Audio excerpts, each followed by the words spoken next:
Every time you successfully navigate a difficult encounter, every time you choose a thoughtful response over a reflexive reaction, you're building emotional muscle. You are becoming a stronger, more peaceful, and more intelligent person. It's about those moments of awareness right before a reaction occurs. It's about knowing your triggers, understanding them, and actively trying to avoid them with intention. And that is a journey worth taking. The Mindset Manual with Myron Williams.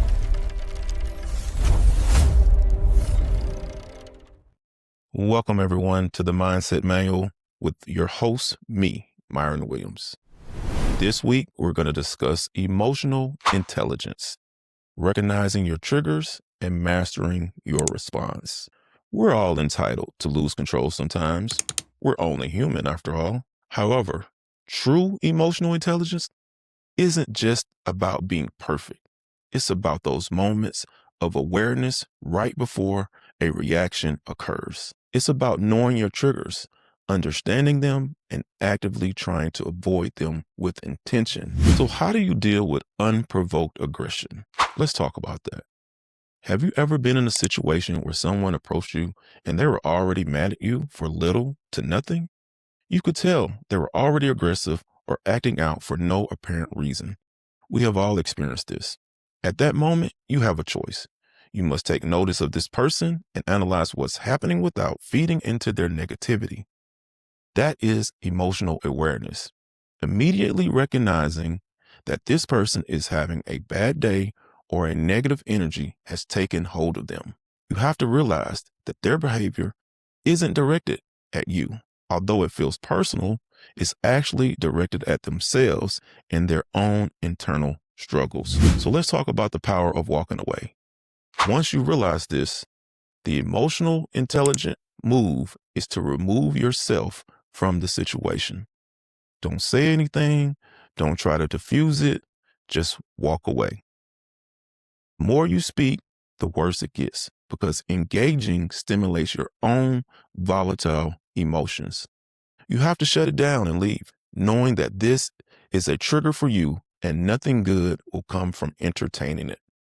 If you stay, it could turn into a violent situation or simply ruin your day. But if you walk away, you will be happy you did. You'll look back later and say, wow, I didn't even let them get to me. I was a bigger person. That is emotional intelligence, controlling your emotions to become stronger and more aware. It's much easier to walk away from a stranger than it is to walk away from someone close to you. When it comes to friends or family, emotional intelligence requires significantly more practice and discipline. These situations can be mentally tough. Your triggers are deeper with people you know. However, we will work on these things. It takes time to learn how to handle those triggers and maintain your composure with loved ones, but the effort is necessary for growth. Strengthening your emotional intelligence will make life so much easier for you in the long run. How do we gain and strengthen this muscle? It takes time, patience, and self-work. It requires you to look at various situations where you reacted, reflect on them, and realize how you could have handled them better. Here at the Mindset Manual, we believe the work starts with calming yourself and finding your balance. Let's talk about the work that can be done building your emotional intelligence. It takes you calming yourself. It takes finding your balance, which is something we're all working on here at the Mindset Manual. If you are in balance and you walk with a certain level of peace, it will be very complicated for anyone to disturb that peace. There is a lot of personal joy in having balance and having peace. The likelihood of you crossing these negative people are way less because positive people will be drawn to your positive energy. But those negative people, they're out there and there's no way to completely avoid them. So working on your personal peace is what helps you when these encounters come along. Let's do a deep dive into power and the self-reflection of empathy. We've covered the first crucial step, recognizing your triggers and developing the awareness to walk away from external negativity. But emotional intelligence isn't just a defense strategy. It's a powerful tool for growth and connection. To truly master it, we need to focus on two more pillars: self-reflection and empathy. Self-reflection, the mirror to your emotions. Think of your mind as a busy city. If you never stop to look around, you'll never truly know what's going on inside. Self-reflection is the intentional act of stopping and observing. When you react to a situation, whether positively or negatively, take 5 minutes later that day to dissect it. Ask why. Don't just settle for, I was mad. Ask, why was I mad? Was it the specific comment, or did the comment trigger a deeper insecurity? Was it exhaustion? Was it hunger? Often our emotional response is a cocktail of the immediate situation mixed with our current internal state. And let's talk about empathy. Stepping into the other person's shoes. That's the power of empathy. If self-reflection is looking inward, empathy is deliberately looking outward.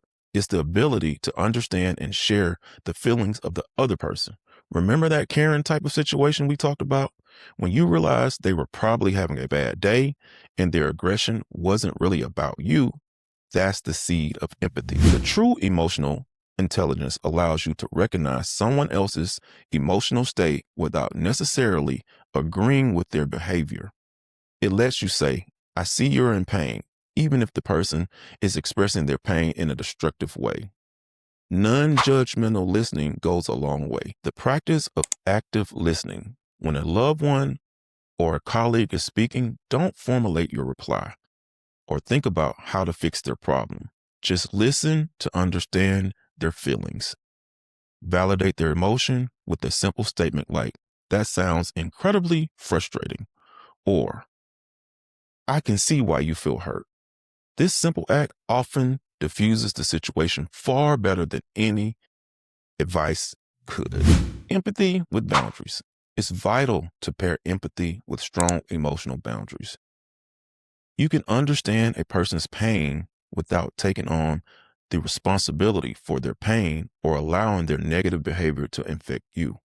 This is the ultimate balancing act of emotional intelligence, caring deeply while protecting your peace. So let's talk about some practical real-life techniques for building your toolkit.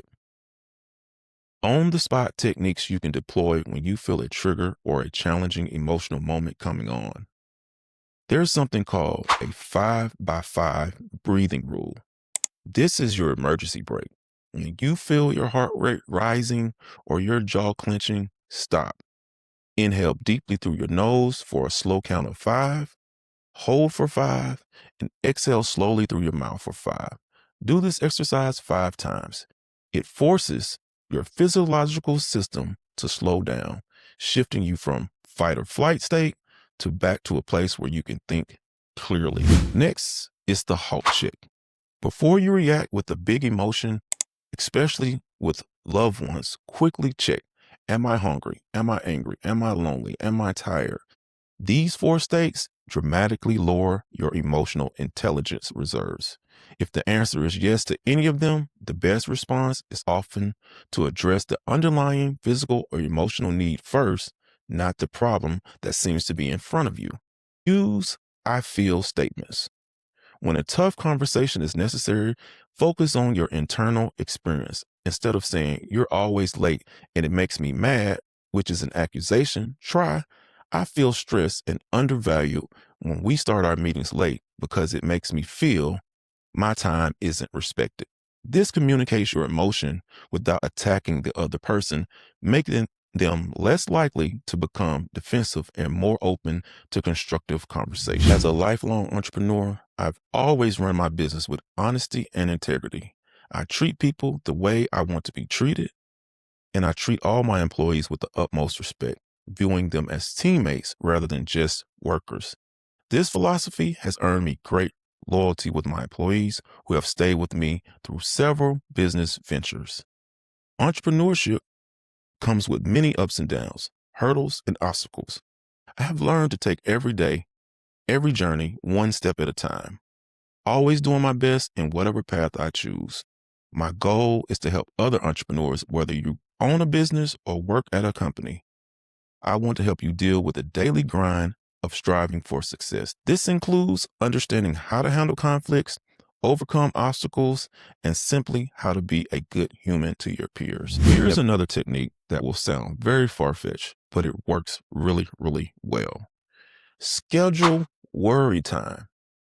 If you find yourself constantly ruminating over an incident or fear, schedule a short 15-minute worry time each day. When a worry pops up outside of that time, acknowledge it and tell yourself, I'll deal with that during my scheduled worry time. This trains your brain to postpone disruptive thoughts and keeps your focus sharp and present in the moment. Remember, emotional intelligence isn't a destination you arrive at. It's a practice that you have to continue to work at. It's a daily commitment to being more aware of yourself and more understanding of others. Every time you successfully navigate a difficult encounter, every time you choose a thoughtful response over a reflexive reaction, you're building emotional muscle. You are becoming a stronger, more peaceful, and more intelligent person. And that is a journey worth taking years. And if there's one profound truth I've learned, it's this: your past is not your prison. Every mistake, every setback, every challenge is just merely data, a lesson learned.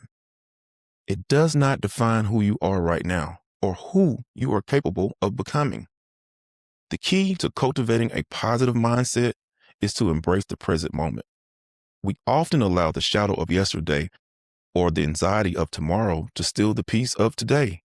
I encourage you to actively choose to be present. That's where true growth happens. By focusing your energy on the actions you can take today, you are actively creating a better future. Let go of what you cannot change, learn from it, and step forward with resolve. The moment you decide to be fully present in the moment, you reclaim your power and begin building the life you truly desire. Thank you for tuning in to the Mindset Manual with me, Myron Williams. Please subscribe to the channel and turn on your notifications to receive updates on new episodes.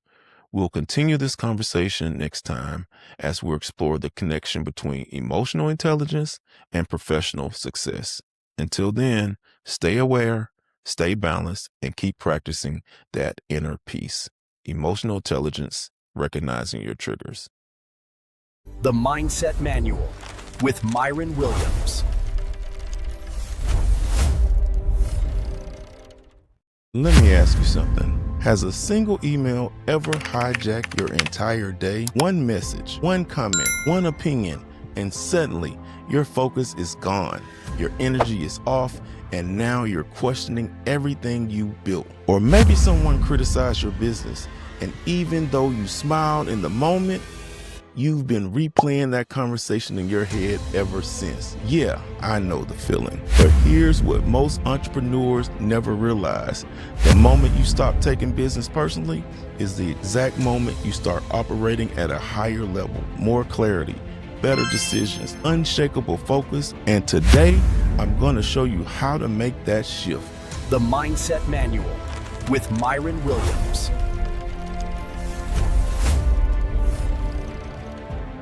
What's going on, family? Welcome back to the Mindset Manual with me, your host, Myron Williams, father, entrepreneur, and student of life. Today, we're going to be discussing how building your business, people will doubt you, people will criticize you, and sometimes people will straight up misunderstand your vision. How do you stay mentally strong when all the noise starts coming your way? That's what this episode is about. We're continuing our breakdown of the 4 agreements by Don Miguel Ruiz, and today we're talking about agreement number 2. Don't take anything personally. Now, this agreement right here, this is emotional armor for entrepreneurs. We're on the road to 20,000, so hit that like and subscribe button for me. Your support is much appreciated. Let me tell you a quick story. Early in my entrepreneurial journey, I had a client cancel a contract we had been working on for weeks. And I remember thinking, man, what did I do wrong? I replayed every conversation, every email, every detail. And the crazy part, weeks later, I found out the real reason. Their company had a budget freeze because their sales numbers dropped that quarter, and nothing to do with me. Nothing. But I spent days stressing over something that was never about me in the first place. And that right there is where most entrepreneurs lose their mental energy. We assume everything is about us. In the Four Agreements, Ruiz explains something powerful. He says, nothing other people do is because of you. At first, that sounds crazy. But once you understand it, it changes how you move in business, because everybody you deal with is operating inside their own world, their stress, their deadlines, their pressure, their fears. So when someone reacts emotionally to you, most of the time, you're not seeing the real issue. You're seeing their internal pressure leaking out. Ruiz calls this the meiote because the chaos in people's mind, and trust me, the business world is full of it. Think about these few situations. A client sends you an angry email. Your boss micromanages everything. A competitor starts trash talking your product. Our first reaction, we take it personally. But when you step back and think about it, the client might be getting pressure from their boss. That manager might be scared of losing their job. That competitor might feel threatened by you. So their stress becomes your problem only if you accept it. And most people accept it without even realizing it. Now, here's the twist most people don't talk about. This agreement doesn't just apply to criticism. It also applies to praise. And this is where a lot of entrepreneurs get trapped. Because when somebody compliments you, your ego loves it. Man, your business is amazing. You're a genius. You're the best consultant we've ever worked with. Feels good, right? But here's the danger. If you believe praise too deeply, you also believe criticism too deeply. And now your confidence depends on other people. One day the market loves you. The next day somebody online says you're overrated. And suddenly your confidence is shaking. Now that's not power, that's emotional dependency. Real entrepreneurs develop something different: internal validation. Your confidence comes from your process, your discipline, your preparation, your work ethic, not from somebody clapping for you. So when praise comes, you appreciate it. When criticism comes, you evaluate it. But neither one controls your mindset, and that's real mental strength. Let me give you a practical technique you can use immediately. I call it the refused gift. Imagine someone walks up and hands you a bag of trash. If you grab it, now it's your problem. But if you refuse it, the trash stays with them. Emotions work the same way. Someone sends an angry message, someone criticizes your work, someone questions your vision. You have two choices: accept the emotional baggage or refuse it. When you refuse it, you stay calm. You analyze the facts, you solve the problem. That's leadership. So let me leave you with this. When you're building something meaningful, a business, a career, a legacy for your family, people will always have an opinion. Some will support you, some will doubt you, some will criticize you. But here's the shift: none of that is your responsibility. Only your response is. Because the moment you start internalizing every opinion, your clarity is lost. You hesitate, you shrink, and you can't afford that. Not where you're going. So here's how to protect your mindset in real time. Separate the facts from the feelings. Ask yourself, is this feedback useful or just emotional garbage? Pause before you react.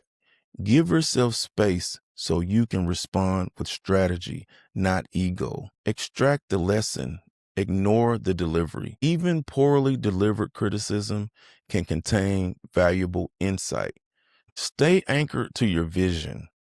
If it doesn't align with where you're going, it doesn't deserve your energy. Because at the end of the day, this is your mission, your timeline, your responsibility to execute. And the more emotionally disciplined you become, the more dangerous you become in a good way. Comfort protects today, but emotional discipline builds tomorrow. If this message helped you shift your perspective, make sure you like and subscribe and hit that share button with someone who may need this. Until next time, stay balanced, stay focused, and keep practicing that emotional intelligence. The Mindset Manual with Myron Williams.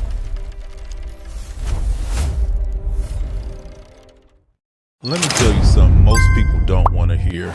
You're not stuck because you're unlucky. You're not behind because you missed some big opportunity. You're exactly where your habits have placed you.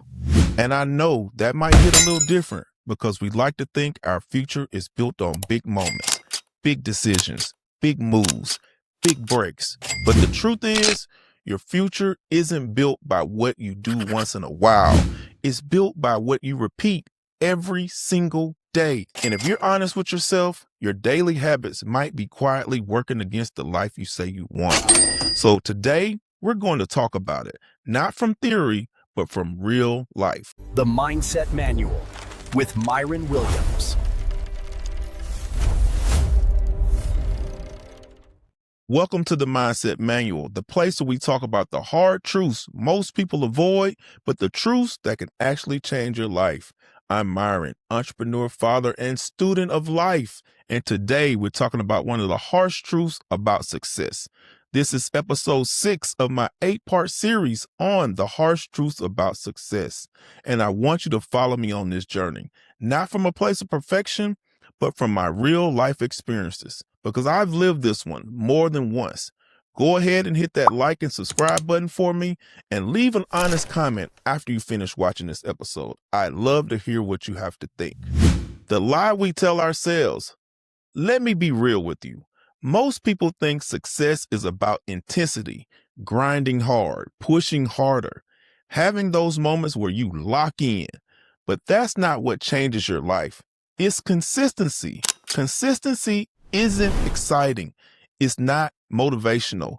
It doesn't look good on social media, and it doesn't feel powerful in the moment. It feels small. It feels repetitive. It feels easy to ignore. And that's why most people lose, because they underestimate the power of small actions. See, we celebrate the one day we woke up early, but ignore the 5 days we didn't. We'll hype ourselves up for starting something, but be quiet when we don't finish it. We focus on moments, but life responds to patterns. And your patterns, they're telling the truth about your future. Habits are like votes. Every habit you repeat is a vote, not for who you want to be, but for who you are becoming. Every time you hit the snooze button, that's a vote.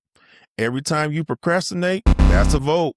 Every time you avoid what matters, that's a vote. But it works the other way too. Every time you show up when you don't feel like it, that's a vote.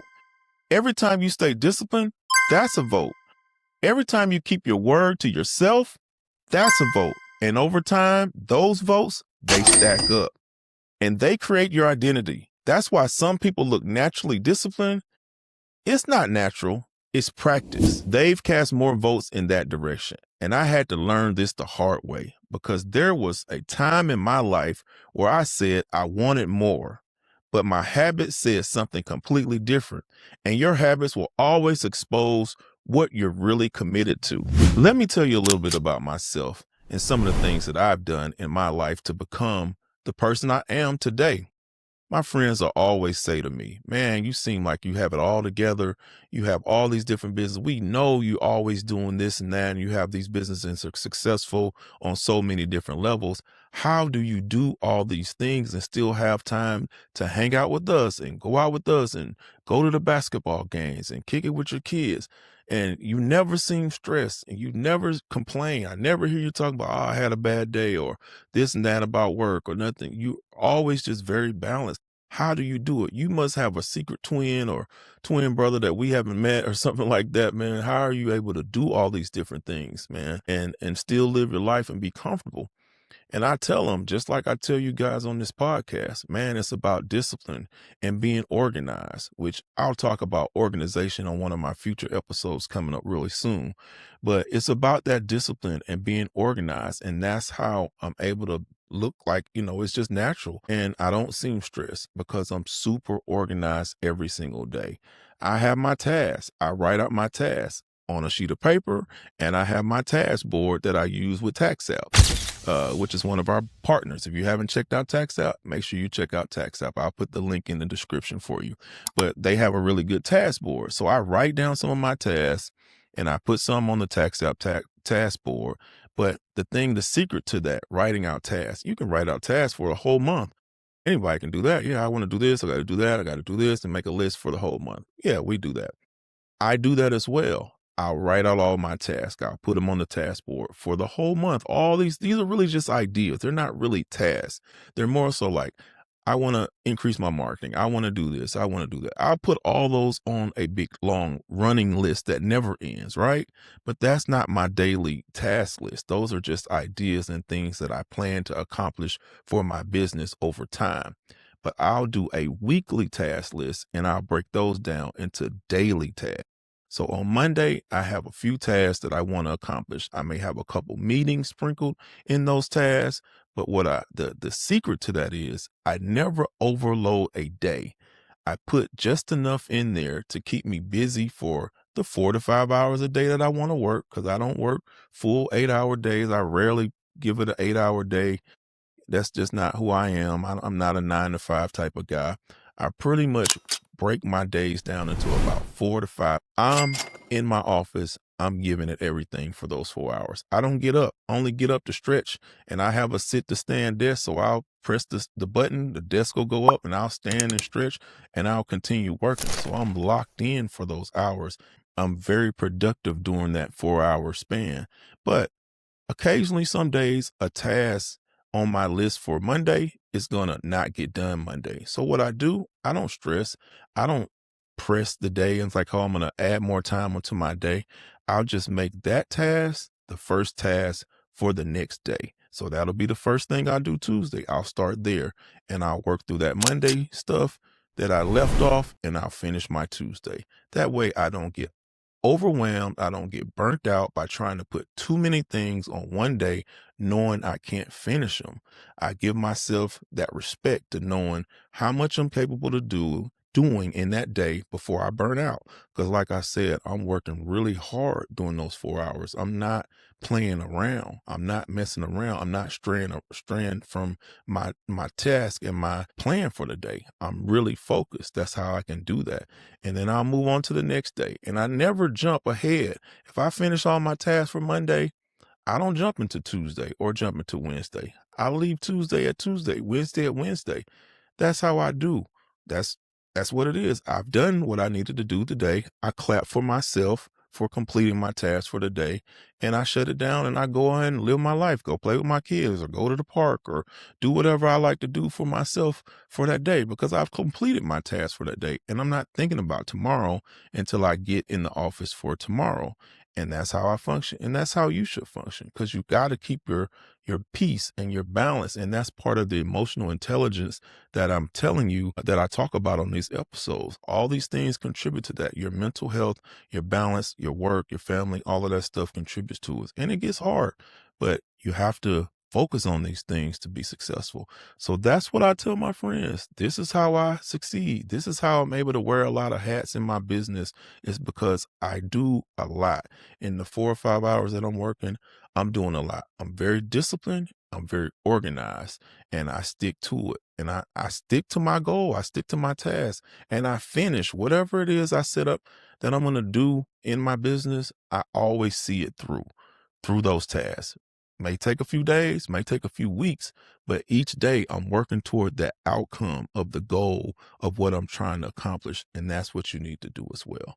But let's continue on. That was my personal reflection. Let's continue on with this lesson. So let me bring this home. As a father and an entrepreneur, I had to face a real question.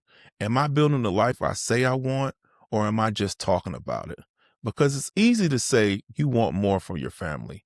It's easy to say you want financial freedom. You want peace. You want control over your time. But your habits will reveal the truth.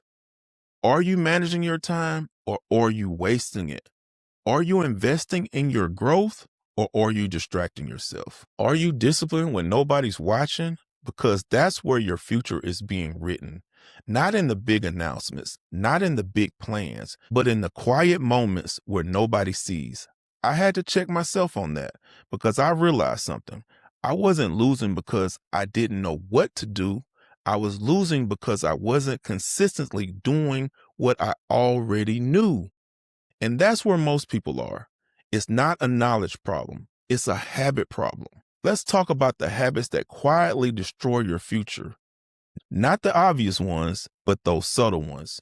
Scrolling when you should be building, saying, I'll do it later, knowing you won't, starting and not finishing, being busy but not productive. Those habits don't feel dangerous in the moment. They feel normal. They feel comfortable. But that's the problem because comfort will keep you stuck. And we've talked about that before. Over time, those small decisions turn into big consequences, missed opportunities, lost time, regret, not because you didn't care, because your habits didn't match your goals. So let's start rewriting your habits for success. So what do you do and how do you do that? You don't try to change your whole life overnight. That's where people mess up. They go from 0 to 100 and then they burn out. You start small, but you stay consistent. Pick one habit, just one, and lock in on it. Not for motivation, but for discipline. Because discipline is what carries you when motivation fades. And here's the key. Stop focusing on the outcomes. Focus on the identity. Instead of saying, I want to be successful, ask yourself, what would a disciplined person do today? Then do it over and over and over again, because that's how habits are built. And that's how your future changes. They say anything that you do for 30 days consistent becomes a habit, and you need those good habits. Let me leave you with this. Your habits are writing your story every single day, not loudly, not dramatically, but quietly and consistently, and without your permission. So if you don't like where your life is headed, don't start with your goals, start with your habits, because the life you want isn't built in the moment. It's built by the choices you repeat when nobody's watching. And at some point, you're going to meet the person that your habits created. The question is, are you going to be proud of who that is? If this episode hits you hard, don't just listen, apply it. You're on this journey with me. Make sure you like and subscribe to stay connected. I'd love to hear what you think about this episode, so leave me an honest comment. Be sure to tune in next week for episode 7. Fear disguises itself as logic. We're building something real here. Thank you for watching the Mindset Manual with me, your host, Myron Williams. And as always, stay balanced, stay focused, and keep practicing that emotional intelligence. The Mindset Manual with Myron Williams. Let me ask you something. What if the reason your life hasn't changed isn't because you don't have enough time? Isn't because you don't have enough money? Isn't because you don't have the right opportunity? What if it's because you've been moving but not focusing? See, a lot of people confuse motion with progress. You're busy, you're working, you're trying, but deep down, you're still stuck. Today, we're going to confront why that is. The Mindset Manual with Myron Williams.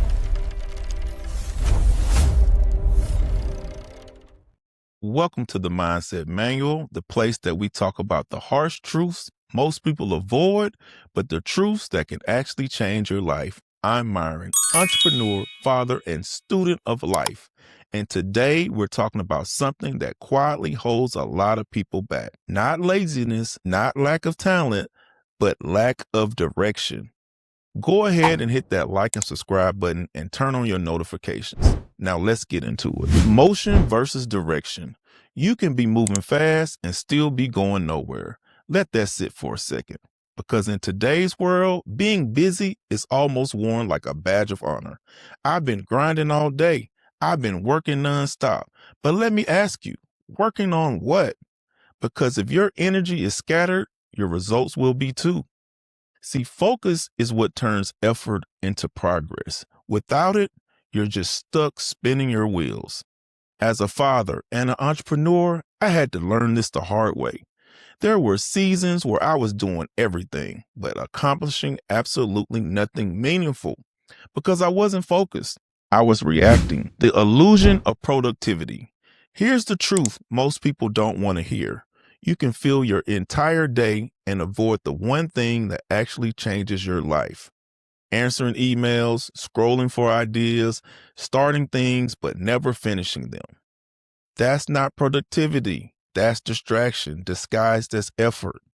Real growth requires intentional focus. It requires you to sit down and say, this is one thing that matters right now. And then having the discipline to stay with it, not jump, not switch, not escape when it gets uncomfortable, because focus gets uncomfortable. That's why most people avoid it. Why most people stay stuck. People don't stay stuck because they're incapable. They stay stuck because they never commit long enough to anything. They move from idea to idea, opportunity to opportunity, plan to plan, always chasing something new, but never building anything real. And the truth is, consistency beats intensity every single time. You don't need more ideas. You don't need more follow through. You don't need more motivation. You need more discipline.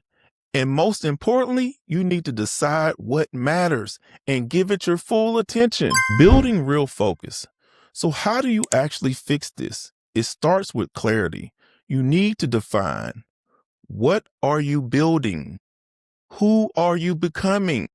What actually matters right now? Not 5 things, not 10 things, 1. Because focus requires elimination. You have to cut out the noise, cut out the distractions, cut out the unnecessary commitments, cut the habits that are stealing your attention and replace them with structure. Create time blocks, set clear targets, track your progress, and most importantly, stay with it long enough to see the results. That's where most people fail. They quit right before it starts working. Let me tell you a little story about myself and something that's highly relatable and fairly new. Well, about 2 years ago, 2 years old, so still fairly new. And it all goes into what I'm talking about, this topic about being focused and not distracted by other things. I wanted to start this podcast like 2 years ago. I wanted to start it, but I was doing so many things. I had other businesses. I had a new child, a newborn son. I was working on my new house. I was doing all type of stuff, and my focus wasn't there. I had a lot of distractions. So I set up the channel, and I think I recorded 1 or 2 videos. It took me 2 months to edit those videos, and the editing wasn't that great. It took me another 2 months to post the videos, and I only posted part of one of them and a couple clips, but I wasn't really focused, right? So I didn't do any research on how to do a podcast. I didn't do any research on what equipment I needed. I didn't do what software I needed to edit or what to put into the channel or how to set up the channel. I just get a YouTube account and post a video, call it whatever, and put some videos on there and see what happens, right? I didn't have the focus. I didn't have a true plan. I just had an idea, and I was super excited about it because I heard, a lot of people were doing great podcasts, and I watch a lot of podcasts. So I'm like, I could do this. I have a lot to talk about. I know a lot of knowledge I want to share with people. I want to help people. But in reality, I didn't have a consistent plan or time. I didn't carve out the proper time for me to dedicate toward doing the actual podcast, because this stuff isn't easy. People think that, oh, you just post a video and boom, boom, boom, you're viral and you're successful and you make a ton of money. It doesn't work that way. It takes building the channel first with behind the scenes, the things that go into setting up your channel to make it find where people can find it and locate it on YouTube. There's millions and millions of channels, so you have to build your channel properly, put the right description in, put the right SEO stuff, the right hashtags, things like that. You have to set up with the channel right. And then you have to find a niche or a topic that you can talk about that people want to hear. So all these different things have to go into the planning phase of it. And during the planning phase and the background phase is when a lot of people get distracted and they lose some of that hype and some of that energy to do this. It's like, oh, I got to do this, I got to do that. Those weren't part of the plan that I wanted to do. I just wanted to put out a couple videos and make some money, right? It doesn't work like that. But, I fell into that too. Like, I can do this, I can do it. But turns out I didn't really have the time or the dedication or the focus at that time. I had the right idea as far as what I wanted to do because I have a lot of knowledge to share with you guys. I have a lot of experience and a lot of wisdom in a lot of business industries. And I've really worked really hard on my emotional intelligence. I want to share that with people. So I have to sit back and restructure. First off, get my life in order to where I could focus on doing my podcast consistently, meaning let my kids grow up a little bit more so I can have more time with them. Let my businesses settle down. The things that weren't really being productive for me, let those go or put somebody in place to run them for me. Things like that. These are the things I needed to do prior to launching the show so I could actually do a show and have everything in order, the right time, the right format, the right equipment, the right editing equipment, all these different things to do a podcast. And most people, they start to fade when they realize how much stuff involves into going into doing a show. There's a lot that goes into doing this show, to make it look the way it looks, to make it sound the way it sounds, the production, the thumbnails, all these different things. There's a lot of work that goes into that stuff. And getting over the hump, just getting to your first 1,000 subscribers. Most podcasters fall off after that because it can be really tough to get that first 100 subscribers, let alone 1,000 subscribers. It can take a long time, but if you're consistent, you're putting out content every day, good content that people want to hear every single day, you can get there.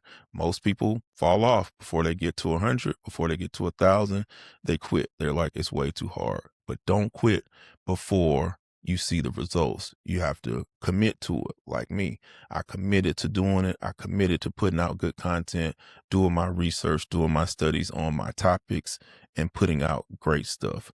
So that's all a part of being consistent. And I just want to share that story with you. And I hope you guys will keep listening to my stories.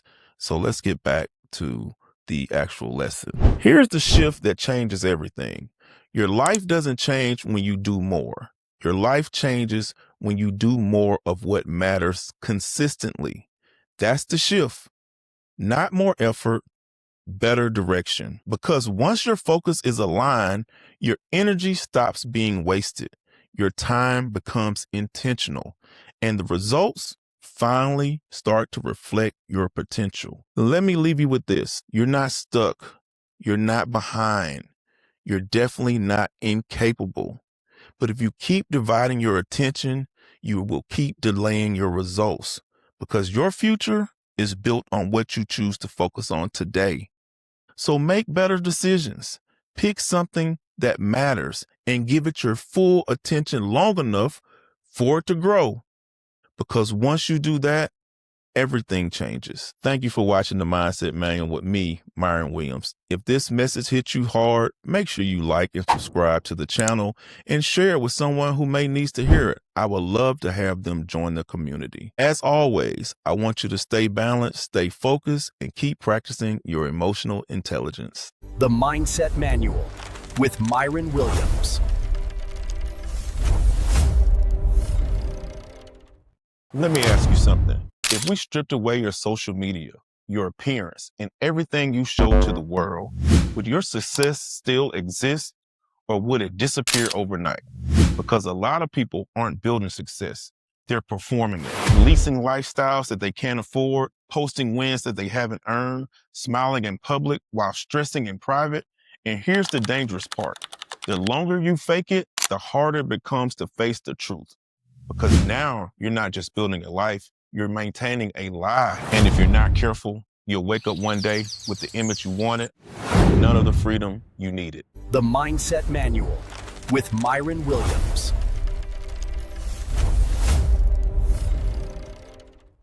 Welcome to the Mindset Manual with me, your host, Myron Williams, father, entrepreneur, and student of life.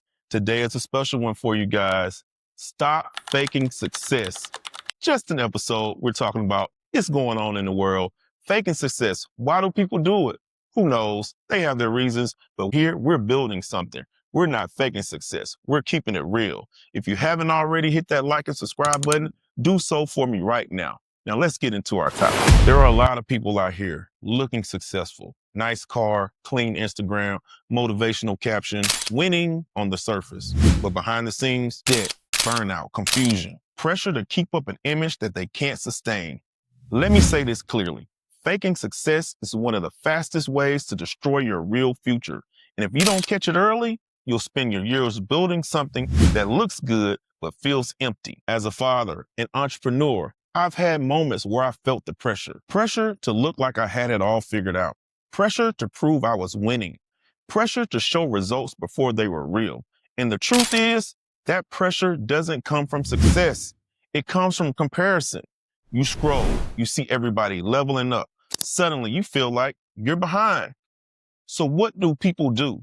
They start performing instead of building, posting instead of progressing, talking instead of executing, and slowly they trade real growth for temporary validation. Here's what nobody talks about. Faking success is expensive, not just financially, but mentally, emotionally, and spiritually.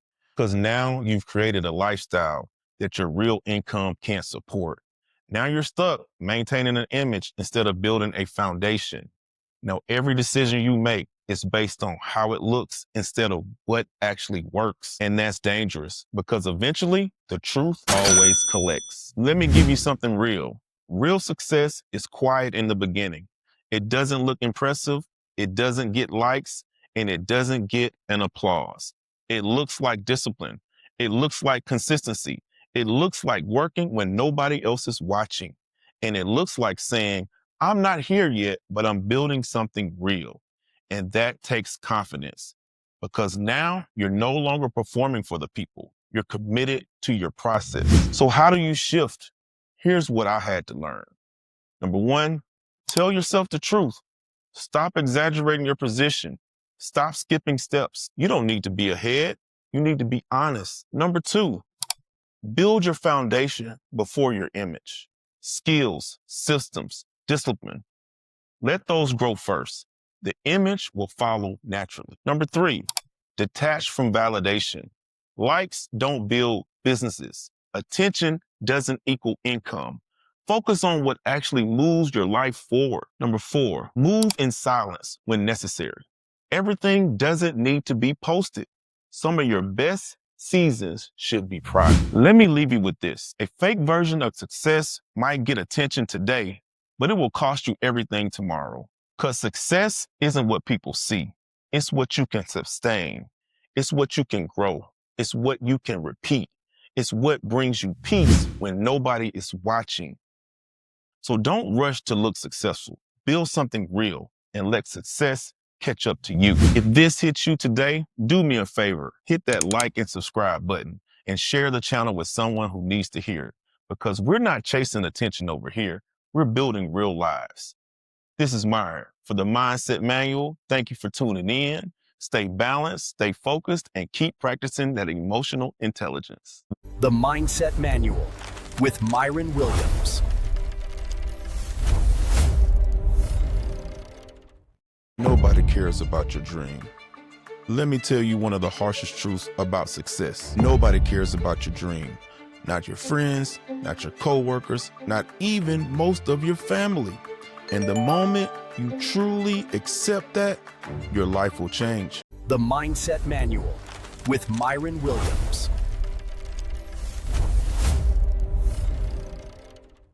How's it going, family? Welcome back to the Mindset Manual, the place that we talk about some of the hard truths that most people avoid, but the truths that can actually change your life. I'm Myron, entrepreneur, father, and student of life. And today we're talking about one of the harsh truths about success. This is episode 1 of my 8-part series on the harsh truths about success. Thank you for joining me as I give my real life testimony on entrepreneurship and strengthening your emotional intelligence so you can handle any situation. Growing up, people say, follow your dreams, believe in yourself. But most people support dreams emotionally, not logistically. They clap for the idea, but they rarely help you carry the weight. Speaking of clapping for someone, why don't you clap for me right now by hitting that subscribe and like button? I truly appreciate that. As an entrepreneur and a father, I've learned quickly that the world doesn't slow down for your goals. The bills keep coming and your responsibilities grow. Nobody wakes up thinking about your dream the way that you do. So I want to tell you a little story about this product I invented called the Thaw Claw. It's a kitchen device used for defrosting frozen food using the water method. A lot of us use that, put your frozen food in the sink, run water over it, or try to put a pot or something on top of it to make it thaw quick. You know how it goes trying to thaw frozen meat. You know how it is trying to thaw some chicken or something. So I created a device to solve that problem. What people said was a corny idea turned out to actually be a really good idea for me. So I just want to tell you how I went through the ups and downs of developing that product and actually bringing it to market, and just some of the trials and tribulations and some of the issues that I faced, and how many times I wanted to stop, how many times I got frustrated, and how many times I'm like, yeah, I don't know if this is going to work, but I want to tell you, that I stuck with it. I used the discipline and I stuck with it. So I'll go all the way back to how I came up with the idea. So first, my girlfriend at the time she called to the house and asked me to take out some chicken and thaw it for her so she could cook it when she got home. I was on my Xbox playing some 2K or something, some game back then. I was a gamer way back then. And I forgot. I just forgot, by the time she got home, she's like, "Where's the chicken? You didn't take it out." I'm like, "Oh man, my bad. I was on the game. I forgot." But I said, what if somebody had something for that? Somebody had a device to solve that problem. And I looked around, I looked online. I didn't find anything for thawing, other than the microwave. Who wants to use the microwave to thaw their meat? That's not safe or sanitary. But I couldn't find anything. So I was like, what do we do? How do we usually thaw these things? And a lot of people use the water method. A lot of us use the water method. So I'm like, what can I do to keep the meat in the water and make it thaw properly? And so I did some research on the water method and water temperatures and all these different things that brought me to an idea. What if I made a claw that attaches to your sink and then holds the package underwater and thaws quickly? Random idea, right? Yeah, same. I thought the same. So I talked to a couple of my friends about it. I'm like, "Hey, man, I'm thinking about making this device to thaw food underwater." And they're like, "Man, that's stupid. Nobody's going to buy that. You wasting your time. You might as well do something else with your money, man. You wasting your time." So I'm like, I think it's a good idea, man. I mean, there's nothing else out there like it. So, I might as well try it, man. Whatever, you're wasting your time. So me being me, the entrepreneur that I am, I'm like, all right, I'm gonna try it. So I didn't know exactly how I was gonna make it. But what I did was one night, me and her were just sitting up, watching TV, and I said, "Man, I got an idea. Let's go to Walmart and buy a bunch of random stuff, and I'm gonna put something together. Use my ingenuity and put something together." So we did. We went to Walmart. I bought a bunch of random stuff and came back and chopped it all up, cut it all up, paste, tape, glue, tried all things type of thing, popsicle sticks and little toy rakes and suction cup, big suction cups. I tried all type of stuff to try to come up with it. But eventually I came up with something that actually worked. I came up with a claw out of some wires and some metal wires and some tape and a suction cup, and I made this ugly device. But at the end of the day, it held the food underwater and it thawed faster. So I'm like, I got something. I got something. I got something. So now I had to figure out how to make it how was I going to make it? And that became a little bit of a challenge for first time, person inventing a product. It really became a challenge to figure it out. What was the step? So I put together a little bit of a roadmap. Okay, I'm going to figure out how to get a prototype, an actual prototype, and then find somebody to manufacture it. And then I'm going to put it out and I'm going to be filthy rich. That's how the dream plays out. That's how all of our dreams play out, right?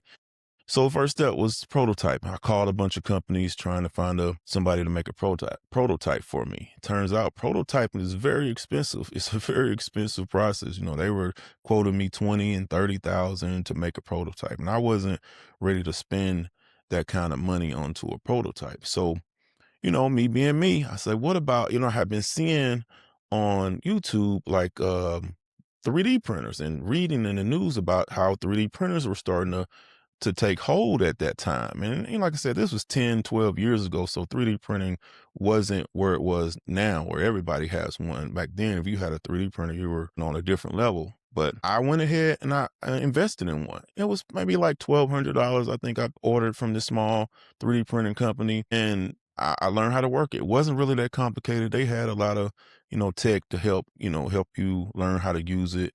And, I developed I probably made 15, 20 copies of this thaw cloth type of thing, changing the size and the shape of this and the height and all of this and the strength. But eventually, after all that prototyping, I came up with a solid device that actually looked decent and it worked really well. So next thing I was like, okay, I got this. I gave a couple out to a couple friends and they tested it. Hey man, it worked. It actually worked. It works. It works. But they still were like, I don't know if I would buy it though. I don't know if I would buy it. Still your circle, not really being supportive, but they're with you, but they're not with you. Kind of that type of thing, like on the fence. Oh, it might be work, it might not, enough to stray you from being successful. That's what friends do. A lot of them will stray you from being successful. So you have to be careful when you share your ideas with people because they will stop you from getting to the next level. But not me. I kept going and I kept going. So then I started looking for manufacturers. I had my prototype, I had a working prototype. I started looking for manufacturers and I contacted several manufacturers and met with several manufacturers. And finally I nailed down one. And the guy who's really cool, he was local. And he was like, well, man, where's your patent? Do you have a patent on this or a patent pending or anything? I was like, nah, I don't have a patent. I don't know anything about patents and stuff. He was like, man, you need to get a patent on this. I think this is a really good idea. And that was the first time I really, he's a manufacturer. For him to say it's a really good idea, it made me feel good. Like, okay, he manufactures products. He knows what works and what doesn't. He was like, man, I can actually connect you with the patent attorney who can get this done for you. And he did. He connected me with a great attorney. She was really good, really thorough. She got my patent in just a few months and I was ready to go. So we started the process with him. The process of building a plastic device is not just simple as you think. They have to build a mold, which compresses the plastic and makes your device. And that mold process takes a while. During the molding process, while they were building the mold, I took some of my prototypes and I started making little videos and sharing them on social media for people to see and get their input and their feedback of what they thought about my product. And the reception wasn't that great. There were people laughing and like, oh man, that's stupid. That's not going to do anything. And then, I had some people that, that clapped for me like, oh, that's nice. That's tight. I like that. So it was mixed emotions, but nobody like, go for it, like that type of deal. I didn't get that from them, but it was just really to get a feedback. But me putting it out there on social media, and I don't really have a big following at the time on social media. I didn't really have a big following. And crazy thing is I was on vacation, just vacationing on the beach, and I get a call, a New York number. I'm like, I don't really know anybody in New York. So I answered it or whatnot, whatever, I answered it. I answered all my calls. I had the same number 30 years. So I answer calls and stuff. It was a person from Good Morning America. Yeah, Good Morning America. They were calling me and I'm like, this is a joke. Who quit playing on my phone? This is a joke. Why are you calling me? Everybody knows Good Morning America. Why are you calling me? And she's like, you don't believe me? Just, you got the number, call back. And my name is, such and such. Call back and ask for me. I was like, all right, I'll do that. So I called back and they were like, ABC Studios, this is Good Morning America. How can I help you? And I said the lady's name and they connected me. I'm like, oh, wow, this is real. She was like, yeah, yeah, we saw your product online and we want to invite you to come do a new segment that we have called Shark Tank Your Life with Lori Greiner from the actual Shark Tank show. And I'm like, really? Me, I'm just a local guy just doing my thing. She said, we know that's why we want you. We're looking for people like you, innovators with new products, and we want to put you on the show. It was, I was blown away. But long story short, they flew me out to New York. I did the show. It turned out great. I met Lori, got a lot of advice from her, and things went great. Fast forward, I got my website up. I started getting sales from that, and we started moving along. Well, I jumped ahead. We started getting sales. They were pre-sales because the product wasn't actually made yet. The manufacturers were still working on getting the product out. But eventually we got the product, got it, started selling and filling those orders, and we started moving into some of the online stuff on the online sales. And we started actually generating some momentum. And once again, I get another call. I get a random call. This time it was from Florida. And I'm like, okay, what's going on? I answer, and it's Home Shopping Network. Yeah, the big home shopping network that sells products 24/7 all day. They were calling me asking about Thaw Claw. They wanted to get the product on the show. They thought it would do great. We did the show. We sold out in like 2-3 minutes. The product sold out on Home Shopping Network. So that little bit of social media push that I did where I was just sharing it with people, it actually got out there. It got to HSN, it got to Good Morning America. It opened a lot of doors for me. And I got a lot of calls from distributors from being on those shows and things like that. So it opened a lot of doors for me. But if you go back to the first part of my story, when I told people about my idea, they laughed and they said it wasn't a great idea and it wouldn't sell. But I had the drive and the strength in myself, belief in myself to keep pushing forward. And I had an idea. I believed it was a great idea. And that's all that mattered. It didn't matter what other people thought. I thought it was a great idea. And so I went forward with it. I followed the steps. I got the prototype, the patent, got it manufactured. I got it on the show. And, the rest is history. We look back now, 12 years later, I'm still selling the product. I'm still making residual income off of the product. It's still available on Amazon and Walmart and stuff like that. You can still buy it right now to this day, 12 years later. And I hope you go pick up one. I'm not trying to sell you a Thaw Claw, but you can go pick up one. It actually does really work well. I'll put the link in the description on this video so you can go pick up one. But yeah, it really works great. Point of my story is I didn't allow people to distract me from my goal. I had that drive and discipline and the emotional strength and intelligence to get through that situation of people telling me, doubting me and telling me it wasn't a good idea. And for you, you have to be able to do the same thing. If you have a good idea for a product or a business, don't let your friends or family deter you from doing that because you could be really successful at it. Just do it. Take your shot at it. Go follow the steps, put out a timeline or a list of steps that you're going to take and define it, a business plan and execute it and stick to it. And you will be successful. So that was one of my life experiences. I just wanted to share that story with you because that was like my first big product and it did well for me. But I want you to always remember your dream, it belongs to you, which means the responsibility also belongs to you.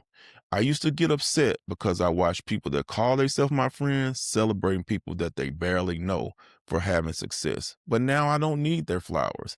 I can buy my own in any color and any scent that I want. So what did we learn today? What did we learn?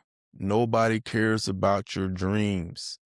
It's not a curse. It's freedom. It's freedom to create anything you want without judgment. It's the freedom to not be influenced by what anyone else thinks. I've learned to paint my own dreams without sharing my ideas or plans with anyone. Why allow anyone to douse water on your flame? Follow your dreams and work hard to accomplish them. I'm living proof that dreams can and do come true. Guys, honestly, I can go on forever, but let's wrap this episode up and pick up on the next one, episode 2, where I'm going to discuss how discipline beats motivation. Thank you guys for watching and sharing this journey with me on the Mindset Manual. If you haven't already, hit that like and subscribe button. I would really appreciate you clapping for me by doing so. And if you know anyone that needs to hear my testimony, please share this video with them. So until next time, stay focused, stay balanced, and keep practicing that emotional intelligence. The Mindset Manual with Myron Williams. Let me ask you something. Have you ever felt like no matter how hard you work, it's still not enough? You're putting in the hours, you're doing what you're told, you're staying disciplined, but the results, they don't match the effort. Here's the uncomfortable truth. There's millions of hardworking people in the world. Many of them are still struggling financially. Hard work alone doesn't build wealth. And if you don't understand what does, you can spend your entire life exhausted and still stuck. The Mindset Manual with Myron Williams.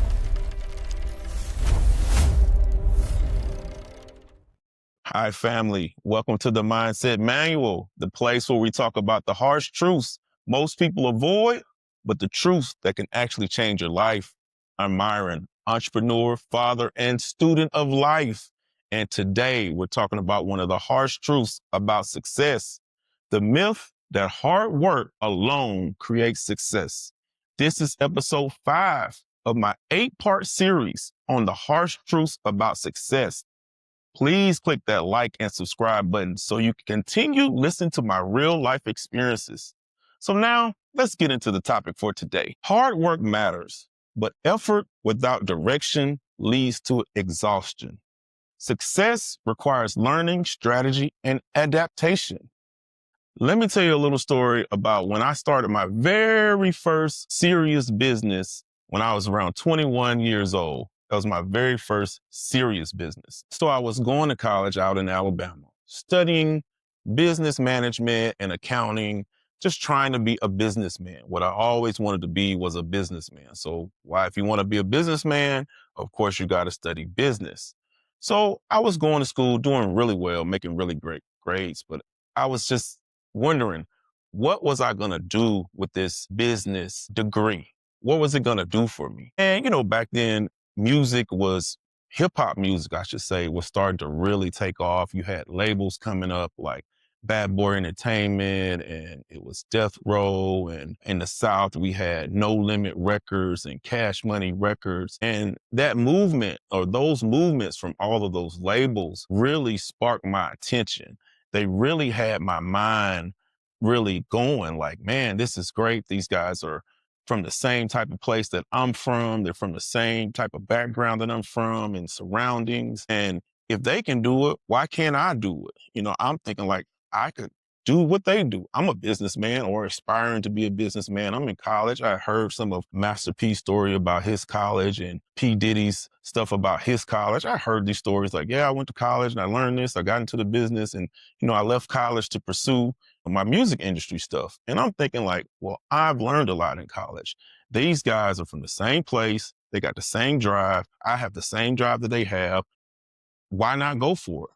But the problem was I felt like, well, I'm stuck in Alabama. No knock on Alabama, but the music business isn't that great in Alabama at the time. At that time, it wasn't really that great. Music business wasn't anything. None existed in Alabama at that time. So I'm thinking like, where can I go still close to where I was? They want to go too far out of the South. I like the South. And where can I go? I was hearing at that time, Outkast was coming up and the Dungeon Family was coming up, and they had their own Atlanta movement going on. So I'm thinking, hey, Atlanta's right up the street. Let's just go to Atlanta. So that's what I did. I was like my 20th birthday, I remember. My 21st birthday, I told my mom, right after my birthday, I'm packing up, I'm going to Atlanta, and I'm going to pursue this music stuff. And she was like, boy, you crazy. You going all the way to Atlanta to chase some music stuff, and you don't even know anything about music. You don't even play any instruments. You haven't played the piano since you was like 6 years old. I'm like, yeah, it's not about me being a musician. I'm not trying to be a musician.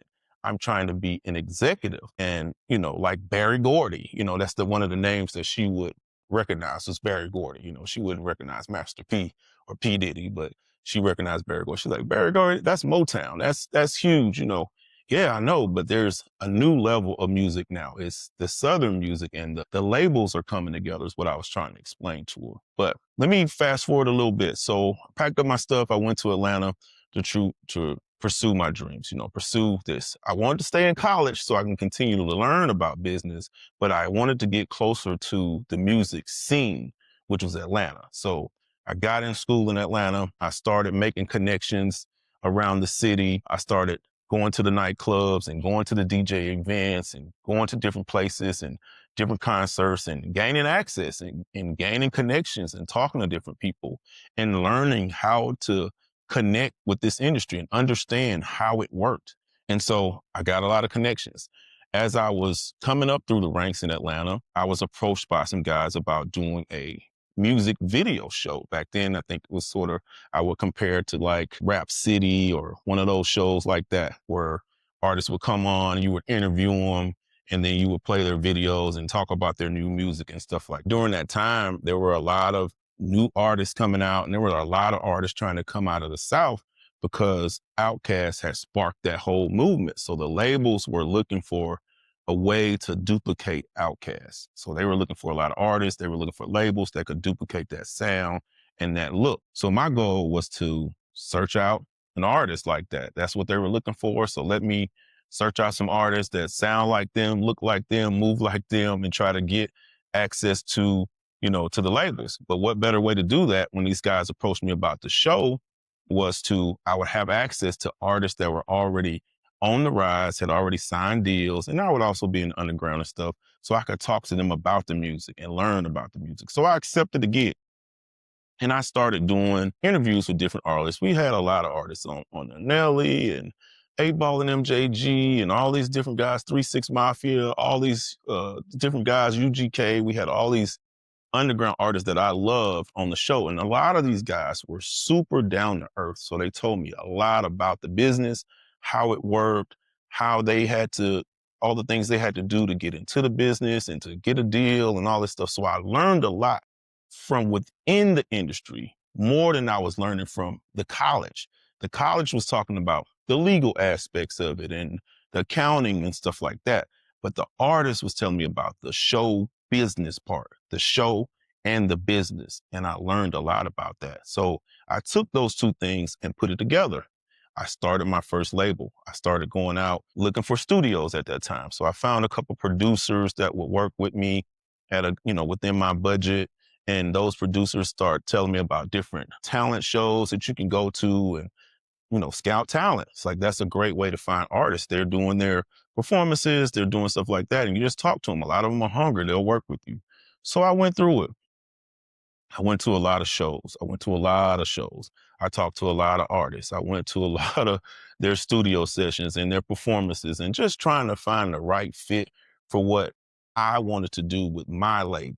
And trust me, it was a lot of work, but I continued to work. I continued to do the show, market the show, promote the show, meet the artists, go. I was basically sleeping 2-3 hours a day. I was always running, always working, always doing my stuff. And it seemed like it was not going anywhere. It's like running in mud. You can't go anywhere fast. It was just always a constant grind every day. So I do the show.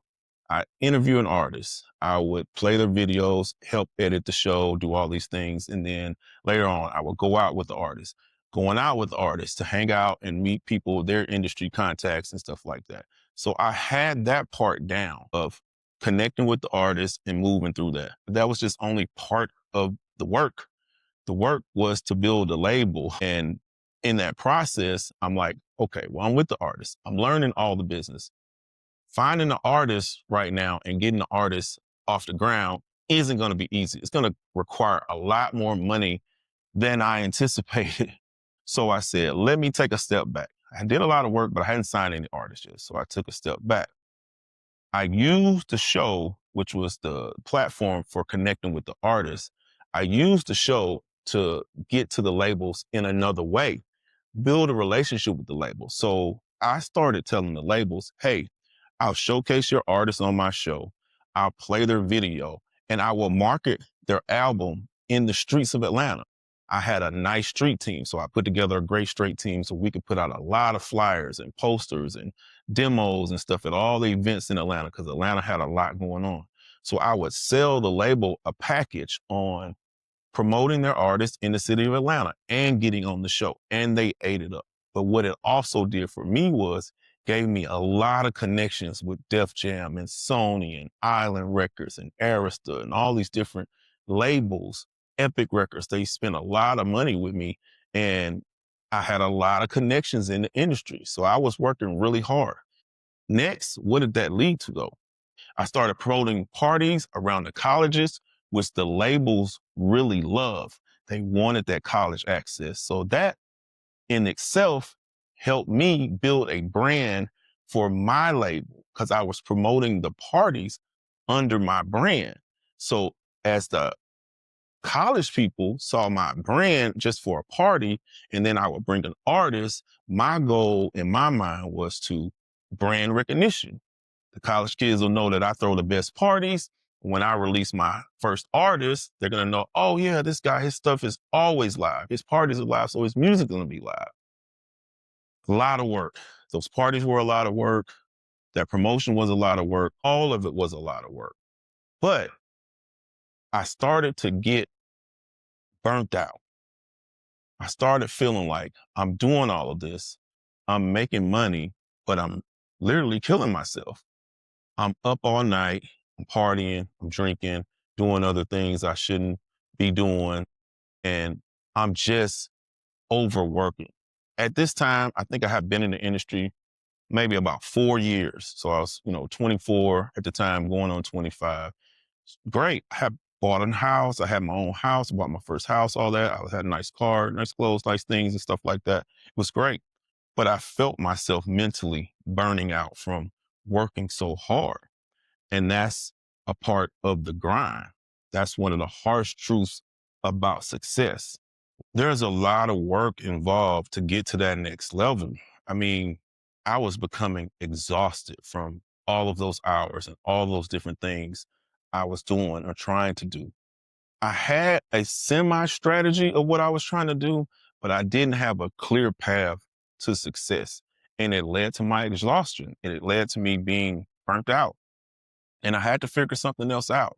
So I started to slow down on the parties a little bit. I said, let me get back into what my goal was, which was to launch the label. So I started more so focusing on submissions. So I put out ads in all of the local music magazines and newspapers. I put out put out an ad that I was looking for artists. I was looking for talent. And you can submit your demo to me and I would listen for it. Let the music come to me instead of me going to the music. That became my new strategy, working smarter, not working harder. Let the music come to me. Let it all come into my office. Open it up with me and my assistant, and we listen to it and find what we like. We had the pictures right there. We had the music right there. We had their contact information. So no longer were we going out. And by this time, I had saved some money up. So I had the ability to actually, if I found an artist, to put some money behind them. And mind you, I was still doing the show. I still had my street team, but I had other people running the stuff. I only had to appear on the show every now and then and do my special segments with some of the bigger artists. I had some other people doing some of the other interviews and I had a street team running all of the promotions. So it gave me time to focus on the music, which I wanted to do.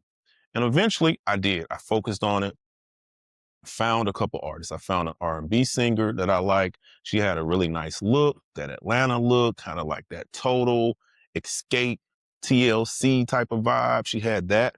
So I liked her. I worked with her in the studio and I ended up signing. So after I signed her, I found a group that was kind of like on the edge of like the Goody Mob, but they also had like a kind of a Onyx feel. If anybody remembers Onyx, they had that both feel. One guy was from New York, one guy was from Texas, and they kind of had this little thing going together. So I listened to their music, went to the studio with them, went to their studio in their house and, vibe with them, and I signed them. So I had two groups, an R&B group, well, R&B artists and this rap group, good group. All right. I'm like, I got two artists. Let's go. Let's hit the studio. Let's go. I had made all these connections with all these different studios in the cities, all these producers in the city. And I'm like, hey, I got my people now. I'm gonna come. They're like, yeah, come on in, man. We got you. We'll set you up with a package and let you get to work. So I did. Got to work. I started going to the studio with these artists. We started working on their albums, working on their image, working on their stage presence, all these different things. I was burning a tremendous amount of money trying to manage these artists. Because mind you, these artists have their own problems. They got their own bills. They got their baby mamas. They got their baby daddies. They got all these different things. And me being a young man, 25 years old, man, I got my own stuff I'm trying to do. I'm not daddy. I don't have any kids. It's a lot of pressure for a young man to do. So I kept working and I kept working, I kept working, I kept working. But eventually all that work on the label, I never actually got an album out. The R&B singer, she got pregnant with a child. That was going to be at least a year and a half of her being down, having a baby. She, her voice was changing, her look was changing, everything. So that was pretty much shelved. That was pretty much shelved. My male group, they were good. They were a little hardcore. They end up getting into it over a woman, and that group broke up. So it turned out all that work, 8-9 months to a year working with these artists, all this time in the studio, all this money that I spent in the studio was all for nothing. Pictures I had done little mini videos with them, all this different stuff.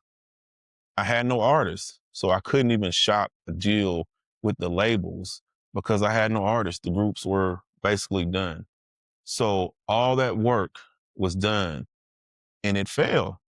And I'm not ashamed to say that it failed. It gave me a great learning experience. It was a very expensive learning experience, but it was. But the reason I failed, when I turn back the clock and I think about why I failed at the music business, in that area of the music business, and I was successful in other parts of the music industry, as I'll talk about in some of my other stories, I went on to manage artists, big artists, and tour with artists and do all that. But my label attempt failed. The reason it failed is because I didn't have a strategy. I didn't. I didn't have a clear strategy of what I was doing with the label.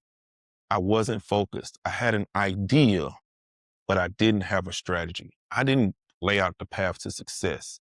I was doing a whole lot of other things, and I never put together a clear, direct strategy. How much money it's going to cost? Am I going to focus on one artist, two artists, or three artists? Am I going to try to focus on Atlanta? Am I going to focus on radio? Am I going to focus on this? I didn't have a clear strategy to do anything with the label. And that's why I failed. You want to start a business, you got to put together a strategy, a method of operation direct to where you're trying to get to success. Don't stray off into all these other little things or these other little paths. Don't stray off. Stay focused on the goal. You're going to get exhausted if you start straying off into these other things. Like I was burnt out. I did so many different things. I got burnt out. I needed to keep a straight path to success, a label with an artist, get the album done, get a video done, shop it to a label. That was my strategy. Instead, I had multiple artists, managing multiple personalities, promoting over here, promoting over there, only putting about 30% of my time and energy into my label. My other time was into my show, into promoting these groups for the other labels, out in the night, just enjoying, the entertainment business. I wasn't clearly focused and I didn't have a clear strategy. Don't make the same mistake that I did, especially with the music business. You have to be ultra focused on what you're trying to do. So success requires learning, strategy, and adaptation. Hard work opens the doors, but strategy decides which door you walk through. Hey guys, I want to say thank you for joining me on the Mindset Manual. It's been a pleasure to share my stories with you. I appreciate you for listening. If you haven't already, hit that like and subscribe button. Would you please do so now? And if you know anybody that needs to hear this story, please share it with them. I love them to join the family and be a part of this community. Stay tuned. Next week, we're going to do episode 6. Part 6 is about your habits or writing your future. Thank you for tuning in. Stay blessed, stay balanced, and keep practicing that emotional intelligence. The Mindset Manual with Myron Williams.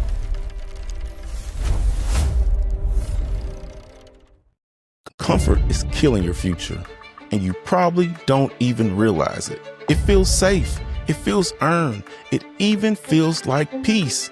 But what if I told you the very thing you call comfort is the exact reason you're not where you're supposed to be? So the real question is, are you building a life or slowly settling into one? The Mindset Manual with Myron Williams. See, comfort doesn't destroy you overnight. It doesn't come loud. It doesn't come aggressive. It comes quietly. It convinces you to wait, to settle, to stop pushing just a little bit earlier than you should. And before you know it, you're stuck living a life that's far below your potential because just comfortable enough to never answer that question. So the real question is, are you building a life or slowly settling into one? Welcome to the Mindset Manual, where we don't just talk about growth, we confront the habits that quietly are holding you back. I'm Myron, entrepreneur, father, and student of life. And today we're exposing the truth about comfort and why it might be the very thing destroying your potential. This is episode 4 of my 8-part series on the harsh truths about success. I want you to follow me on this journey of my real life's experiences by hitting that like and subscribe button right now. I would truly appreciate that. Comfort convinces you there's no urgency. It tells you to start tomorrow, next week, or next year. But time keeps moving. Growth requires pressure and challenge. So as you move forward from this, I really want you to sit and think about this story that I'm about to tell you. It's a real life situation that happened to me, and I want to share it with you. So before I start the story, I want you to think about this. Where in your life have you chosen to be comfortable over growth? That's a big question. Where have you chosen to be comfortable over growth? So I'm going to tell you a little story about myself. You know, I'm a lifelong entrepreneur. I've done many businesses. I've ran many different types of businesses. I've always had that entrepreneur style since I was a kid, 16 years old. All I ever wanted to be was a businessman. That's all I talked about when I was little. I'm going to be a businessman. Both of my parents were entrepreneurs. My dad had a gas station and my mom was a hairstylist. So they instilled that entrepreneurial drive into me at a very young age. I think I was like 16. I had a lawn service and a mobile detailing service at the same time. So I would cut your grass and I would also wash your car after I finished cutting your grass. And, you know, I had a couple friends that joined me. I was doing very well with that. So that's just an example of how long I've been doing this entrepreneurial thing. I'm 50 now, and I've started, like I said, many businesses. And if you listen to some of my stories on this podcast, you'll see some of the different things I talk about, some of the different ventures I've been into, successful ventures and some not so successful, but I kept going. I never got comfortable with a loss or a win. I always just kept moving and kept going. And that's what I want to talk about today. It's just being comfortable and not reaching your full potential. And it happens to the best of us. You know, you could be doing well on your job or in a great position on your job and decide that, well, I'm in a good position. I'm not going to try to work harder and advance. You know, why not? You have, you know, breath in your lungs and your feet work, your legs work, your mind works, you know, keep advancing. Now, if you're making 7 figures or, you know, or more a year and you're just, you know, very content being the boss of where you are, you know, that's fine. You can be comfortable in that. But if you're in a grind set mind state where you're like, I'm not making enough. You're barely going check to check, or, have a few checks stacked up, but any little mistake or misstep in life could set you all the way back. You can't be in that comfort zone. You always got to be thinking ahead. Now, I'm not saying to be out of control and not having any peace and balance in your life. I'm just saying you need to be trying to move forward. You can't just sit around and say, well, I'm making X amount of dollars an hour, so that's good for my field, and I'm just going to ride with that. No, that's not the way to do it. You need to be pursuing leveling up every way. If, say, you have a business and your business is doing okay, you have maybe just say a barbershop. Let's just say something simple, or a beauty shop. You have that. And it's just you and one or two employees in that barbershop or beauty shop, right? But you guys are busy. You're always busy. Why not expand, open up more booths for your barbers or your beauticians so you can have more paying you booth rent? If that's maxed out, why not open a second location? Why stick to that first location when you can have multiple locations going at the same time and have additional revenue coming in off of less work from you? So that's getting outside of your comfort zone. Yeah, your business is doing well, but why not move to another level by opening up more, bringing in more people, and getting outside of your comfort zone and seeing the benefits that can come from that? I remember probably 18, 20 years ago, I had a tax, accounting, and bookkeeping business. That's what I went to college for, was accounting and bookkeeping. So it was kind of a passion of mine. So I started a firm. It was before the Great Recession back in the Bush era, where everything went to crashing and stuff like that. But I had this firm and it was doing well. It was doing really well. And to the point that I had opened up multiple locations, like 3 locations. And I was still aggressive in my mind, like, oh, I'm really doing well. I have, around 15 employees, I think at that time, around 15 employees, and the business was doing well. And I was looking at other opportunities, right? But, because the business was doing well, but I was in a relationship and she was kind of on my back about how much time I was spending, between the locations and things like that. And I was saying, well, I'm going to be spending a little bit more time in between the locations because I plan on opening up 2 more locations next year.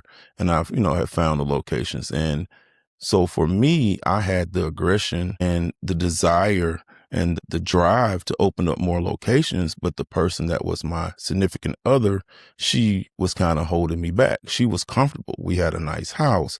We had nice cars. We did a lot of nice things and went to events and travel. So she was comfortable where we were. Mind you, I was 30 years old at the time. I'm 50 now. I was 30, and there's no way I was going to be comfortable at 30, just, making what we were making, which was cool. We had a nice house, a nice neighborhood and stuff like that.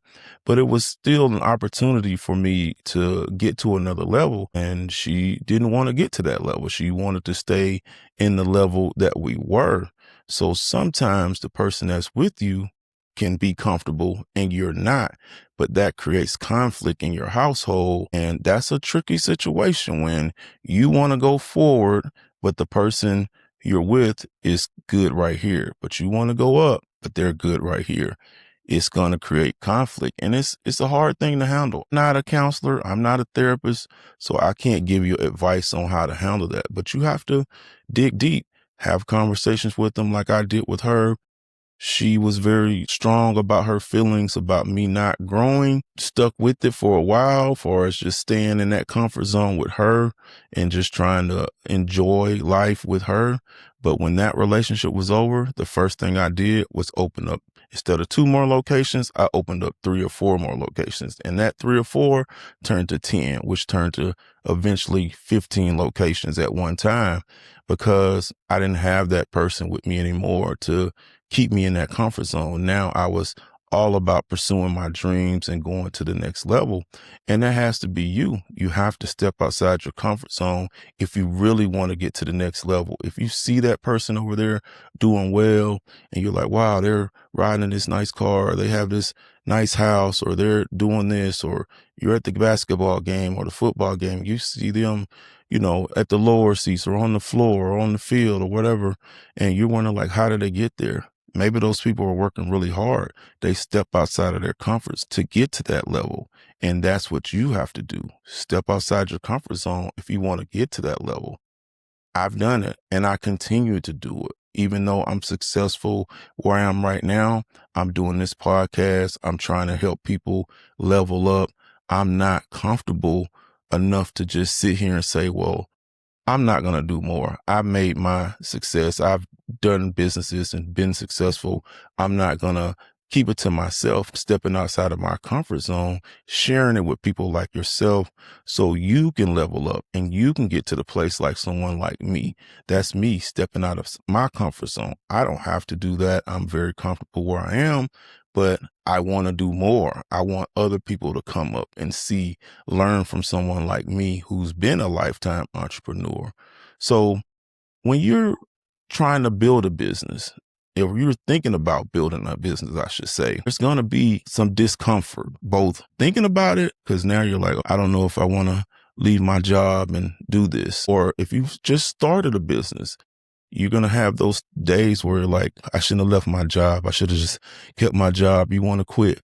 I want to be honest. I've had at least 10 businesses over the last 30 years, at least 10 different businesses. And most of them were successful. I'll say maybe 2 of them didn't do well, but most of the other ones did very well.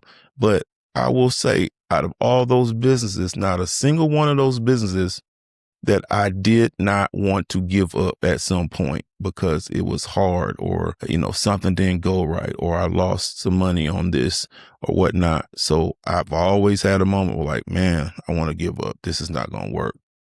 But you can't. You got to keep going. You keep going. You can't go back to, oh, I'm just going to go back to my comfort job and do that again. And I'll just keep doing that till I die. You got to step away from that. I know it feels comfortable, but it doesn't get you outside of the box. It doesn't get you that bigger house that you want. It doesn't get you that vacation across the world that you want to take. It doesn't get your kids in that private school that you want to do or that yacht that you wanted to buy or a boat or whatever. It doesn't get you there because you're stuck in your comfort zone and you have to get out of your comfort zone to get those things and achieve greatness and bigger things. Starting a business is hard. There's going to be a lot. You're going to be way out of your comfort zone. You're going to, there's no sleep pattern. There's no consistent schedule when you're running a business. There's going to be a lot of things that affect your comfort, but it's time to get uncomfortable to be successful. And that's very important in this business or in this mindset. You have to get uncomfortable to get to the next level of being comfortable. And it takes work. It takes discipline. The motivation when you first start a business, yeah, you're super motivated. But when you start losing clients or the marketing isn't going well, then it gets uncomfortable. But you have to keep going. The discipline to keep going will get you to a level where you will grow and be like, okay, I can take some days off. I can take that vacation now because now I'm doing well. Yeah. So I'll tell you another story about wasn't my story as a friend of mine, but it involved me because he ended up staying at my house during this uncomfortable period for him. He had a job offer in the city where I am. And, he was like, man, I love my city where I am. And, I got my family here, and, my kids are in schools and all of this stuff, but, I don't want to leave here, but I'm like, hey man, the money that they're offering you is significantly more than what you're making right now. This is a once in a lifetime opportunity to get a position like this to open up in your field. Let's just say I don't want to put his business out there. He was making, $120,000 a year at that time. Well, the job that they were offering was for $220,000 for the same work. I mean, he would level up a little bit and have some teammates up under him, but it was a significant amount of money, and he was like about to not accept that because it was going to be a big transition. He was going to get way out of his comfort zone. His family was going to have to stay where they were for a while so the kids could finish up, that year in school. His wife worked somewhere. She will have to find a new position. They will have to find a new house and all of that. So it's going to be an uncomfortable period. But the leveling up process of taking that chance was so great. I'm like, you cannot pass this up. So I let him come stay in my home with me and my family till he can find the right place for him and get settled and learn the city and things like that, because he needed to get out of that comfort zone. And I gave him some comfort by giving him a place to stay, a safe place to stay with somebody that he knows and trusts, and he could still, have the family around him. But that's another situation where I'm saying people let opportunities pass them by because they don't want to get outside their comfort zone. Even for more money, they don't want to get outside of their comfort zone. And that's a mistake. That's a big mistake. Opportunities are out there, and it's those that go and take those chances and get outside their comfort zone. Those are the people that actually do well. So, you have to think about all these things. It's your life. And when opportunities come, you have to step outside of that comfort zone so you can grow and get to the next level. So, that was just one of the stories, but it's many, many opportunities, or many, I should say. That was just one of the stories, but there's, I have a ton of different stories I could tell you about, comfort and, some of my friends not wanting to get out of their comfort zone. I've offered them opportunities to start businesses. I would help them start a business and partner with them and mentor them and help them get to the level, but they didn't want to, leave their comfort zone of their job. They didn't want to, get off the insurance from the job or get off the pension or whatever it was that doesn't come with being an entrepreneur. They didn't want to, pursue it, even though they had the skills to run their own tech business or run their own, computer business or run their own, car business or whatever. They had the skill set to do it, but they just weren't willing to go out on a limb to do it. So it's just life, man. You just have to just step outside of your comfort zone, because that's what's holding you back. You sit back and think about, all the chances that you had that you didn't pursue. What was it? What was the true reason that you didn't pursue it? What was it? Was it comfort? What was it? Most of the time it is you don't want to step out of your comfort zone. So as you move forward from this, I really do want you to think about this question. Where in your life have you chosen comfort over growth? Because comfort will protect you today. It will keep things easy, predictable, safe, but over time, it starts to cost you. It costs you discipline. It costs you momentum. And eventually, it costs you the life you are capable of living. So don't just chase what feels good. Start chasing what makes you better. Because at the end of the day, comfort protects today, but it can quietly steal tomorrow. If this message hits you hard, make sure you like, subscribe, and share this with someone who needs it. And as always, I thank you for tuning in to the Mindset Manual with me, Myron Williams. Stay balanced, stay focused, and keep practicing that emotional intelligence. The Mindset Manual with Myron Williams. Sometimes the biggest limitation in your life is the environment you're standing in. But she's my bestie. She has my back. On one hand, she does, but when it comes to leveling up or growing, she wants you to stay right there, neck and neck with her. Don't believe me? Just look at your circle and see who stands above the rest. If you're here, then it's probably not you. The Mindset Manual with Myron Williams. Welcome to the Mindset Manual, the place where we talk about the hard truths that most people avoid, but the truths that can actually change your life. I'm Myron, entrepreneur, father, and student of life. And today we're talking about one of the harsh truths about success. This is episode 3 of my 8-part series on the harsh truths about success. Thank you for joining me as I give my real life testimony on entrepreneurships and strengthening your emotional intelligence to handle any situation. We grew up with friends and made great memories, but growth changes priorities. Not everyone grows in the same direction. Some circles revolve around complaining, blaming, and avoiding responsibility. Your environment shapes your thinking, and your thinking shapes your life. I want to talk about a thing that happens to most of us in life. We never want to outshine our circle. We always want to stay close to our friends, and everybody comes up at the same time. Everybody, is living kind of around the same level. In reality, that's not how it's supposed to be. Some people are just going to be more successful than others. It's the ones that decide to step away from the pack that actually makes it to the next level. The ones that stay in the horde and stay in the circle, everybody stays the same. Nobody goes and levels up. It's that one that stays in the lab, or if they're an athlete, stays in the gym, or stay working on their craft, that outshines the next person. That should be you.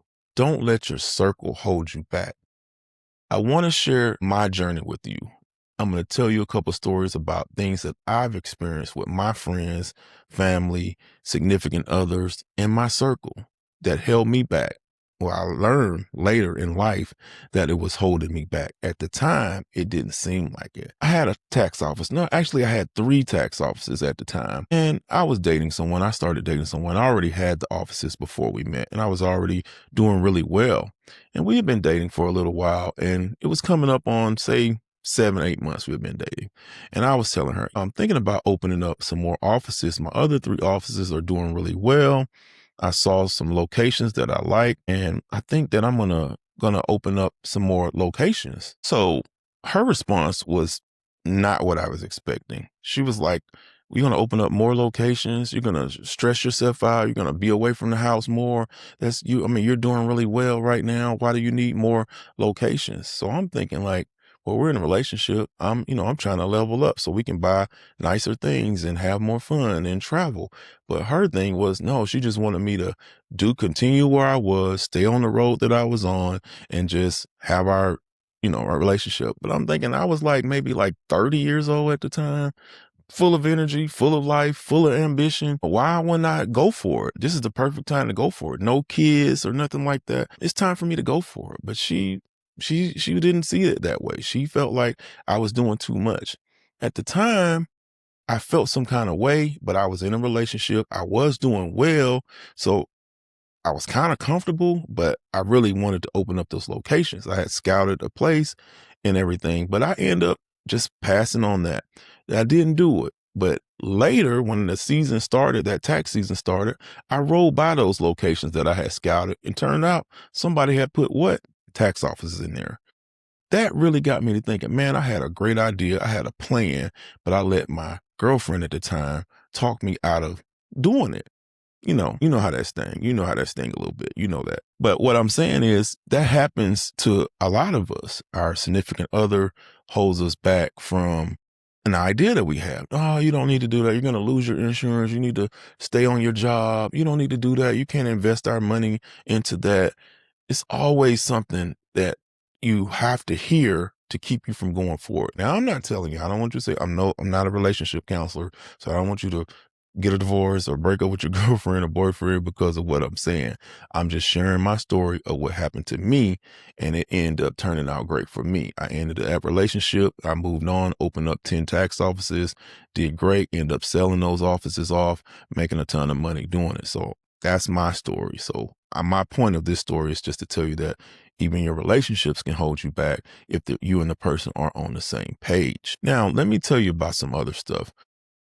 How your circle can hold you back, like your friends. You know how you don't want to outshine your circle. You don't want to be above them. You kind of, want to stay the same, but you think that you're doing them a favor by staying where you are. And in reality, they're keeping you right where they want you to be. Have you ever noticed every time you give them an idea or share an idea with them, they give you the negative side of what can happen if it doesn't work? You're gonna lose your money. You're gonna waste a lot of time. This is gonna work, gonna fail. Instead of saying, "Yeah, do it, go for it." Most circles don't do that. Most friend groups don't do that. That's just not how they are. But a real friend will get behind you. A real friend will invest in that business. A real friend will come work in that business with you, market that business for you. That's what a real friend would do. But how many friends in your group do you have that do that? They watch from the outside, but they're not going to be in there in the trenches with you. They're not going to help you out. They're just waiting on you to fail because they want you to stay right there where you are. But you have to define yourself from that group. Step aside, step above, rise above the group. They stay down here, you rise up here. If they want to meet you here, you can't come down there. They got to come on up to your level. You're not coming down to them because you lose at that point. You're going in reverse when you're going down. So they got to come up to your level. I know it's hard to do. I know it's hard to change your circles and change your friends and stuff like that. It hurts, but you have to do it. It's the reality. I can go back to when I was 21 years old. Some of my friends from high school, we came up together, and we moved to the same city after high school. We came to the same city, went to college. We remained friends. I remember we go out, we partied, we had a great time. All of us young men, we had ambition, but we didn't have a career or know what we were doing yet. We were just living our life. But as time goes on, we turned 30. I had started separating myself from the pack. I was leveling up. I had bought a nice house. I had a couple nice cars. Some of my friends were, just still in college or still going back to college, trying to figure out what they want to do. They weren't there yet. So the things that I was talking about and wanted to do, they weren't able to do. They couldn't travel with me. They couldn't see the things that I saw in life or purchase the things that I was buying in life because they weren't on my level. And them not being on my level, eventually from year after year, I remained friends with them. Things were good sometimes and things you could tell they weren't really good. They weren't really happy for me.